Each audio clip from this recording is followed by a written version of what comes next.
او بل د قرآن معنا ده. نو د قرآن د الفاظو او د معنا د دوانو خدمت علماء کرام هغه کوي، او دا دوانه چې کم دینو هغه مقصود دي. دا کم آیت شریفه چې ما ولستو نو پدې کې د دوانو خبرو ته هغه اشاره ده چې د قرآن تلاوت دا هم مقصود دی او د قرآن معنا هم مقصود ده. اے ماشومانانو اے دیو دا وړه سم که یا دا سم که ودرېږه ورته ګوره دا څه دي. د قرآن الفاظ هم مقصود دي او د دې معنا هم مقصود ده. که قاریان صاحبان په جماعتونو کې د قرآن د الفاظو خدمت کوي که نه، نو دام څه عبث کار نه دی، دام د قرآن او د حدیث مطابق د قرآن خدمت دی. ځکه چې پیغمبر علیه السلام الله دې دنیا ته رالیږلی دی، نو چې کوم کارونه ورته الله حواله کړي دي نو په هغې کې یو ټکي دی یتلو علیهم آیاته، چې هغې تلاوت کوي. او دا تلاوت دی چې دا کم 4 تنه هغه حافظان شو او 7 تنه هغه په ناظره باندې قرآن هغه زده کړ. د نبی علیہ السلام صحیح ترین حدیث ته په هغې کې فرمای من قرأ حرفا من کتاب الله، چا چې یو حرف د الله د کتاب ولستو نو فله به حسنه، هغه ته په هغې باندې یو نیکي ملاویږي، او بیا د یو نیکي اجر هغه الله په لس باندې ورکوي.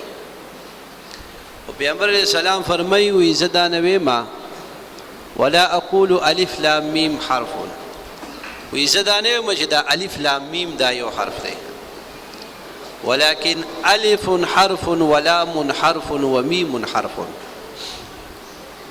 دا الف ځان له حرف دی، دا لام ځان له حرف دی، دا میم ځان له حرف دی.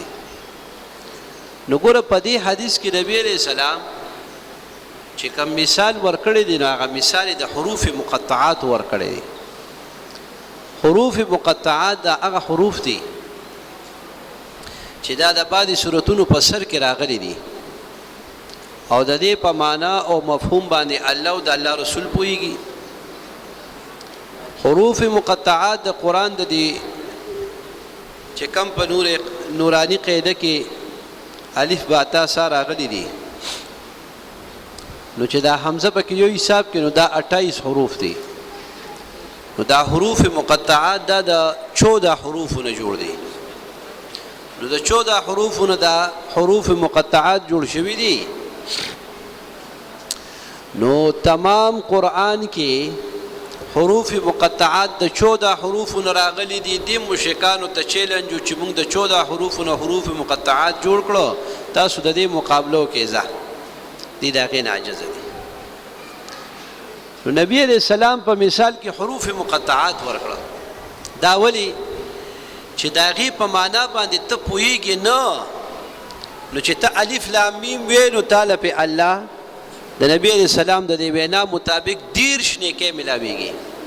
نو په مثال کې نبی علیہ السلام دا ونه فرمایل چې الحمدلله رب العالمین، یا په مثال کې دا ونه فرمایل چې الرحمن الرحیم مالک یوم الدین. اوس د دې په معنا خو ته پوهېږې، نو په مثال کې دا دله ونه وي. په مثال کې د حروف مقطعات درکړه چې د دې په معنا باندې ته د سره اړو پوهېږې نه، نو که د قرآن په معنا باندې ته د سره اړو پوهېږې نه، خو که ته دا وې او په معنا یې نه پوهېږې، صرف دا الفاظ زده کې، نو په دې یو حرف باندې تعالی الله څه درکوي؟ هغه یو نیکي درکوي. او د یو نیکي اجر هغه الله په لس ورکوي. نو تا ته په یو الف لام میم باندې هغه 10 نیکۍ ملاو شوې. او د یو بل تحقیق مطابق دا الف لام میم په دې کې چونکې ته دا الف ځان لوي، لام ځان لوي، میم ځان لوي.